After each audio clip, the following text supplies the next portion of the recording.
Okay, so let me start. It was one question on WhatsApp, very interesting question. So I sent the example of water urn, right, and that's what we use for tea or coffee. So the question was asked, how can we use this thing if we're not allowed to cook on Shabbos? So the answer is very simple. We're not allowed to cook on Shabbos. That's why we put their water like a boiled water, or at least like some of them can boil water, but it takes time.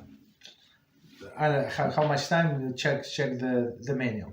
Maybe half an hour, maybe 20 minutes. So there is no problem even if you put cold water, right, into this thing, and like 30 minutes, like 40 minutes, or whatever minutes you need before Shabbos, and it boiled before Shabbos. There is no problem whatsoever. The water is cooked, so there is no cooking on Shabbos, and then you're not doing anything. It automatically keeps it warm. You're not do absolutely anything wrong. So that's why it's allowed. It's not cooking. So cooking is something that was raw.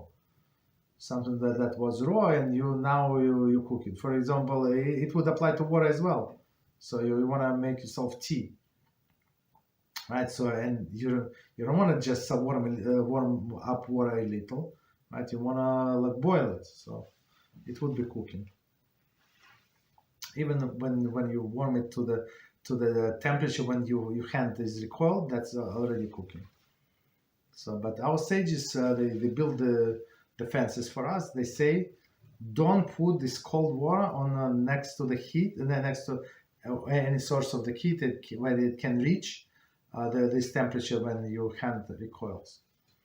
Okay, that's the thing. I mean, I can send the playlist of this class. It's one of the classes. Of course, I would not remember which one in Shabbos kitchen, but of course, it's absolutely necessary for all of us to watch one more time if you are not present in classes or you watched it or like watched it only once. For sure, you have to do it a few times, and if possible, of course, by books. Okay.